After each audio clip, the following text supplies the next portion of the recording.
this video as quick, as comprehensive, and as digestible as possible. So I'm going to break down Canelo Crawford and what I noticed surrounding the buildup of the fight, from boxing media to boxing fans to the fighters themselves. I want to touch on a few things I noticed. First, I want to touch on the polarizing topic of the no running rule and showbiz the adult. I must praise you. You are the front runner in boxing media. The no running rule and Turkey Al Sheikh wanting to implement a smaller ring, as we just seen, Hamzat rejected that. He does not want a smaller ring. Imagine if Devin Haney rejected a smaller ring, the amount of backlash he would get. What am I alluding to? I'm alluding to this, right? Turkey Al Sheikh wants a smaller ring and wants to pay an incentive for knockouts, a knockout bonus, whilst also wanting to implement the no running rule. This here handicaps defensive fighters.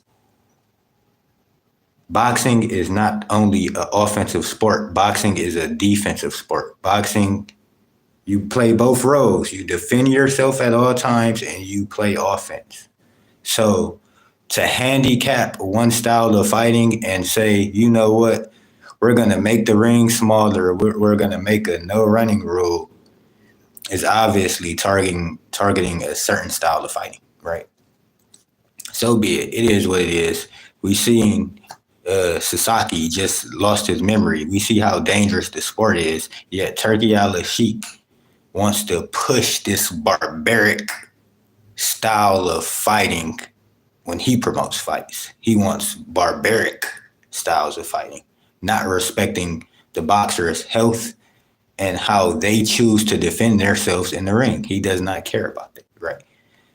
So I'm cool with making the ring smaller. I'm cool with an incentive. But when you start trying to also say no running rule on top of that, that's clearly where I disagree, right? And that's him. What I've noticed from fans, in particular Hispanic, Latino fans, Mexican fans, they are a little biased and delusional with their assessment, because a lot of Hispanic fans all of a sudden think that Terrence Crawford runs when he fights. They believe in their heart he's a runner. And this is the issue I have with the no running rule. From my experience of watching boxing as a fan, every time, in particular, a Hispanic gets outboxed, outclassed, they say the other person ran, when that clearly wasn't the case. When their favorite fighter loses, they say the other fighter ran, even though they clearly got outboxed. Oh, he ran, and they don't even accept it as a loss. They just can't even accept it as a defeat, right?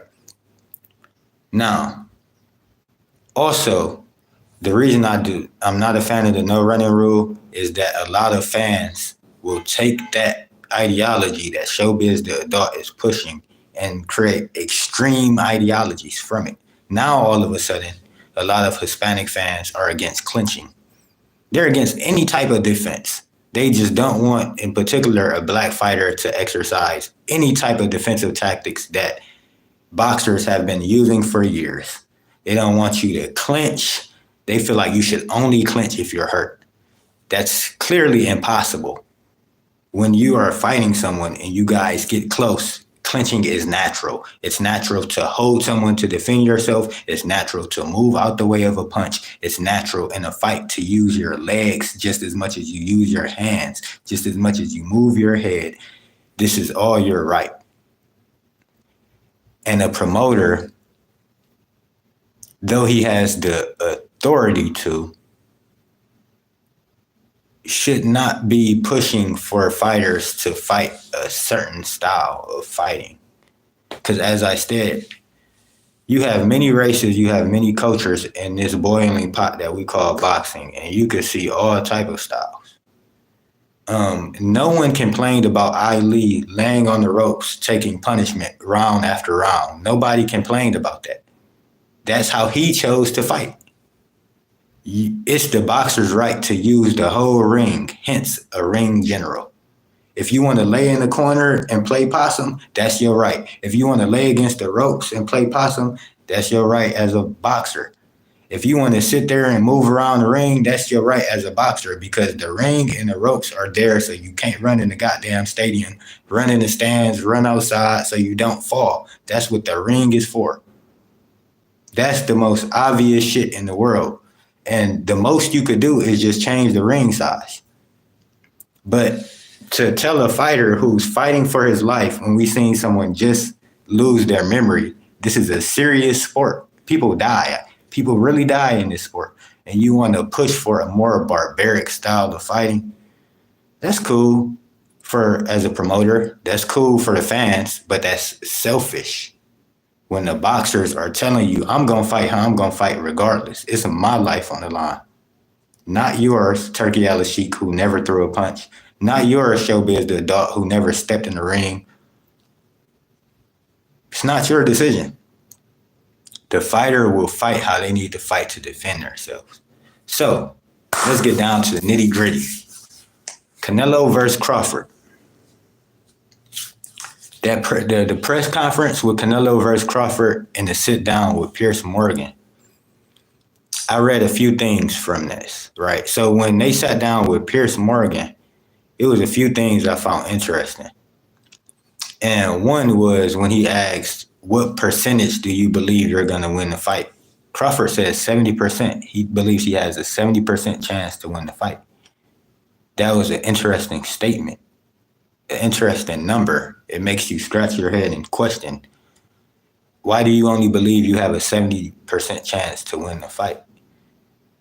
He didn't give a real answer. He was real vague, and I'm wondering if he thinks the judges, or if it goes decision, if he thinks it may favor Canelo naturally, as we've seen in many decisions with Canelo. Even with Floyd.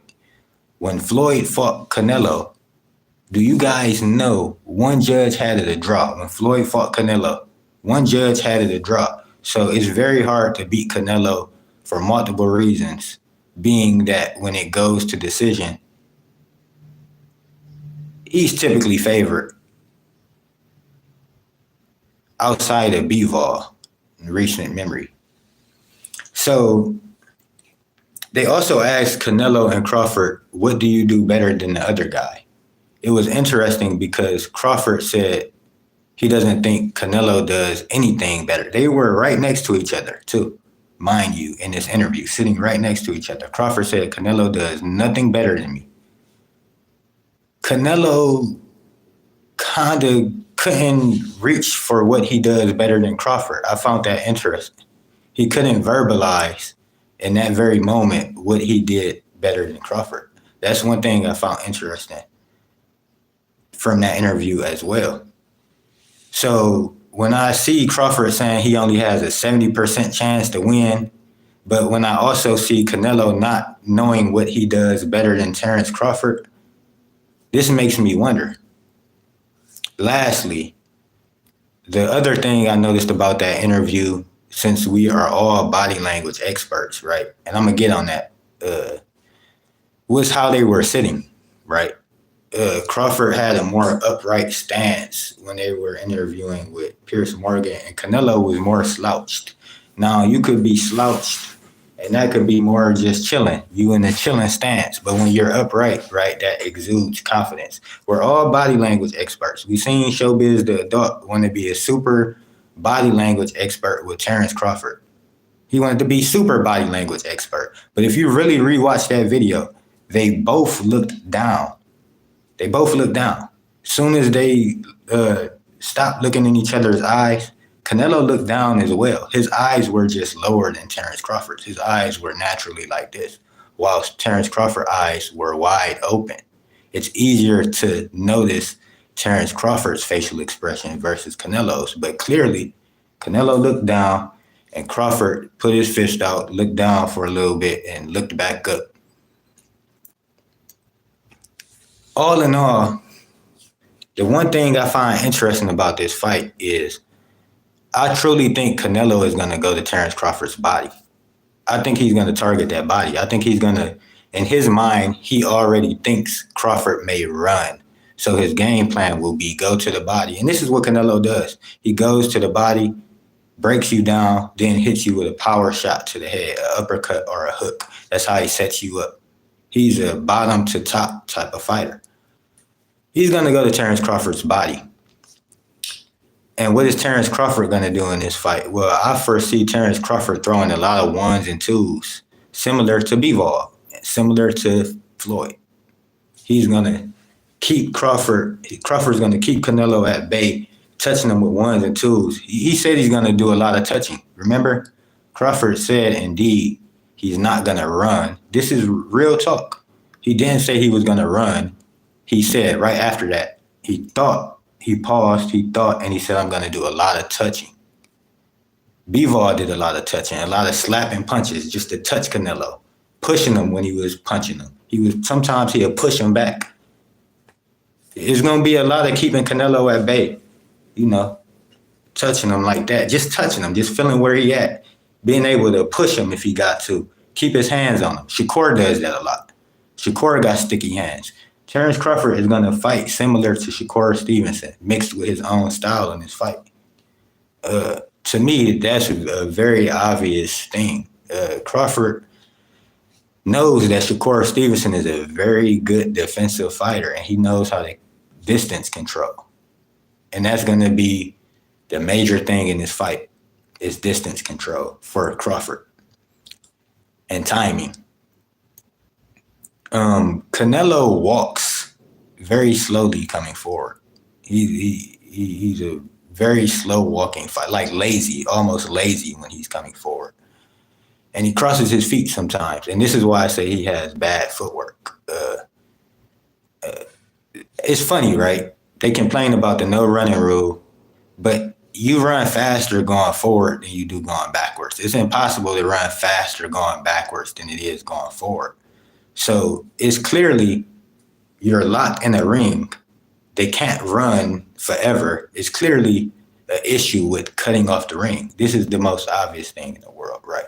So Canelo is lazy with his feet. He has always been lazy with his feet, but because he has good head movement, he has good waist flexibility, he's good at parrying punches, right? And he's smart. He makes up for his lack of footwork, but it could very well be exploited in this fight when he's fighting another complete fighter. People are banking on the power of Canelo, right? They think his punches will be more heavier and more thumping. So they believe naturally he's going to push Crawford back. But one thing we don't know is how strong Crawford will be at 168. When you gain weight, you get stronger. People are like only pinpointing the disadvantages that Crawford would have moving up in weight, but they aren't targeting the advantages he may have. They say, oh, he may be slower. Oh, he never fought a fighter that big. Well, damn it, he's going to be that big come fight night. And he had virtually 8 months to prepare for Canelo. And in the Pierce Morgan interview, he said, too, in sparring, he's going to have a lot of bigger guys lay on him while he's fighting in the inside. So he's preparing to fight in the inside with Canelo if it comes down to it. He's preparing for any which way the fight can go, I suspect. So I think Terrence Crawford will have a more all-around training camp because I think Canelo will more so prepare for catching Crawford. And that's my breakdown, really, man. Now I'm about to convert over to basketball, right? Because I really do got an issue with this ring culture thing that LeBron James is pushing and acting like rings are meaningless, right? He's acting like a player's greatness isn't determined by rings. And while that can be true in one breath, when you are comparing the great players to other great players, you have to start comparing their ability to win, to uplift their team, their ability to play winning basketball, team basketball, to sacrifice their game for the betterment of the team. These are qualities that Bill Russell had. So when you ask, where did ring culture come from? Bill Russell. Bill Russell. Bill Russell had what was it? Two rings as a player and a coach. Bill Russell. This is amazing. We two rings as a player and a coach. So ring culture came from Bill Russell, and then Michael Jordan. When comparing LeBron, ring culture comes from all the prior great players who were the best players in the league, just like you, LeBron James. But they also learned how to win. So yes, when comparing great players to other great players, you do have to start to talk about championships, your ability to win a championship. So yeah, I don't like the tour of LeBron going on complaining, and now all these NBA players, Gilbert Arenas, and all these other guys are acting like they are devaluing rings when it comes to basketball. When the ultimate goal is to win a ring in the sport of basketball, imagine devaluing championships in boxing. Imagine, just doesn't make sense. But we back on boxing now. So when I think about Canelo, he's very similar to Gervonta Davis in that they are hookers. They hookers though. They hookers and they like to throw them uppercuts. And one of Canelo's best punches, I'm gonna give y'all a secret, is when he pars with his jab. He puts his jab out there.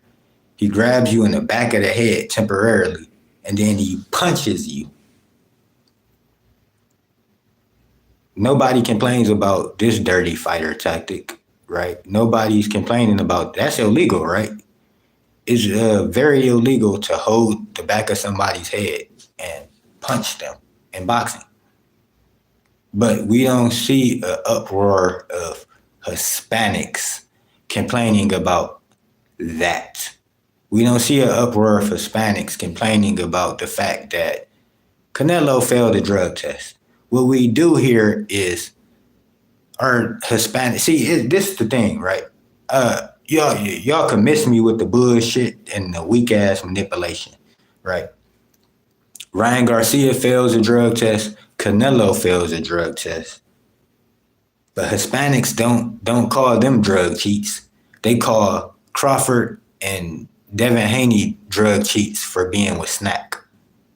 Even though they never failed a drug test, but they would never in their life call Ryan Garcia and Canelo drug cheats, even though they got caught cheating. See, so when Hispanics like to talk respectfully boxing, they are very biased, and is one of the more obvious things in the world. So it's one of those things where it's like you just gotta be like, this is what they do. They sit there and they choose the bias angle. And in closing, because I'm mentally fatigued. I just got off work. I just went to a party, so I just wanted to give my little 2 cents, lend y'all my eyes and my ears, and give y'all my 2 cents. Eventually, I'm gonna say peace at the 20-minute mark. So this is the last minute. We in the ninth inning. So in closing, my prediction is this, man. I think Crawford gonna be touching Canelo a lot, right? He's gonna keep his hands on him, and it's gonna look like B-Ball. It's gonna look like a Shakur Stevenson type performance. And the last thing I find interesting is how B-Ball kind of favors Crawford. B-Ball favors Crawford. That's interesting to me. And I'm wondering if Crawford may spar Bivol. Just a thought, just a thought, or have him in camp in some type of capacity, or Floyd. But we know he's going to have Shakur. And if you could imagine Shakur at the same weight class as Canelo, Canelo would get outboxed. If Shakur and Canelo were in the same weight class, Canelo would get outboxed, and it would look like Oscar Valdez almost. It would look crazy, right? So if Crawford could implement some of Bivol and some of Shakur Stevenson tactics, Canelo's gonna have a long night. And a lot of people are banking on Canelo's power as if he doesn't, and size as if he doesn't have skill set. And I'm not just gonna sit here and sleep on Canelo. Like I said, he has a dangerous ability to set you up for a punch. Canelo's greatest asset is his ability to set you up for a punch.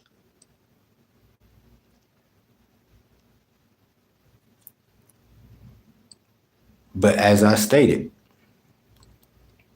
he's a hooker and he's an uppercutter. When he does decide to jab, it's typically to bait you. When Canelo decides to jab, it's typically to bait you into moving a certain type of way so he can set you up for another punch. As I stated, one of his best punches is to jab, make you duck, right? And then he temporarily grabs the back of your head. Watch Canelo fights, and he hits you. He grabs the back of your head and he hits you.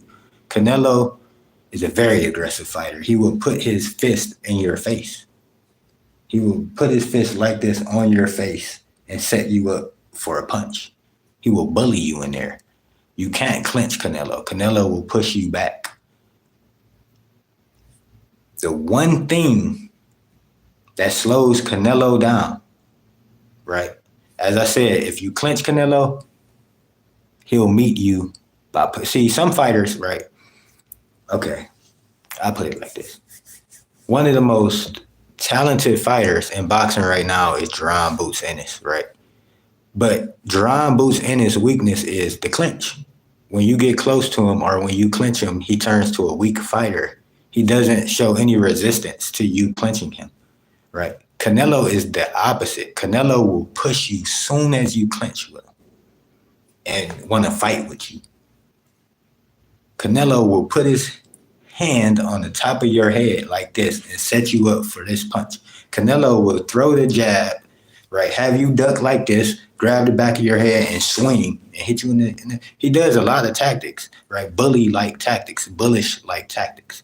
He's very good at setting you up. And so Canelo will try to bully Crawford. He will go to the body. He will try to set him up. He will try to make him duck so he could hit him with uppercuts, so he could grab the back of his head. Canelo is like that. But on the contrary, what Crawford will do is the only way to stop Canelo is by pushing him back with offense, like what Bivol did, like what Triple G was able to do. When you hit Canelo with combinations in abundance, he steps back. He's in a high guard. He's able to be pushed back. Bivol pushed him back multiple times. Triple G pushed him back multiple times just with their jab.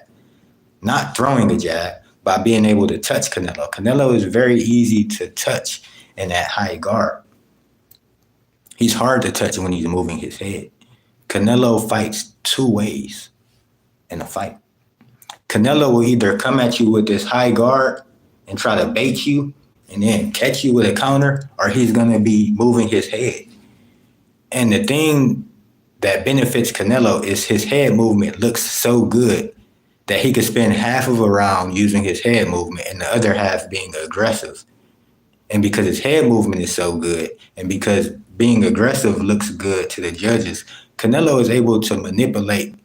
He's very smart, right? He's a very smart fighter. So, but as I stated, when Canelo is in that high guard, he is very capable of being pushed back with combinations. Yeah, and that's why Crawford said he's going to touch Canelo or keep his hands on him, the same way Bivol did. And Bivol was able to push him back. And when he's in that high guard, sometimes you could just push your jab out there and push and keep Canelo off balance. And that's what Crawford will do. Crawford will try to keep Canelo off balance by constantly touching him. And Canelo will beat the shit out of Crawford's body. Yeah, I don't know if Crawford will be able to take those body shots. We don't know. We'll have to find out. We don't know how strong Crawford will be. Crawford may be stronger than Canelo. As I said, Canelo is not no hoe when it comes to the clinch. He does not let people clinch him. He will push you right away. But Crawford has a wrestling background and has bully-like tactics in the clinch as well. And when you're close to Crawford, he falls into a Philly shell and he starts picking you apart like this. It's gonna be an interesting fight. This is gonna be a classic fight, and a lot of people are wondering if it's gonna be a scam or a legendary fight. This is fixing to be a legendary fight. Both are timing fighters. Both rely on timing, meaning we're gonna get some crazy blows in this fight. It's gonna be some crazy punches being thrown in this fight. They are the same height. Crawford, who knows how strong he'll be? He's a naturally strong guy. He could bench press a lot. He could deadlift a lot. He wrestles. He knows how to use his body to convert that into strength. As I said, he wrestles, right? So he knows how to use balance and manipulating another person's body to his favor. So when they step in that ring, Crawford may utilize some wrestling tactics. Canelo's issues are his footwork and his stamina late in the fight. If Crawford could continue to touch Canelo, he could frustrate him and tire him out. Like I said, Canelo fights two different ways in the fight. Crawford may have to do that. He may have to fight a little bit and box a little bit. He may have to touch Canelo a little bit, frustrate him that way, then frustrate him with his footwork. Get up out the way. Don't let him even see you. Always be a step ahead. And it's just going to be a wonderful fight. I appreciate y'all for being here, but I'm gone. Peace. I'm going to see how long y'all going to stay. I'm gone. I'm done. I'm just going to see if I got faithful. Matter of fact, since y'all here, like, comment, subscribe. You ain't even got to watch no more of my videos. Just support. Peace.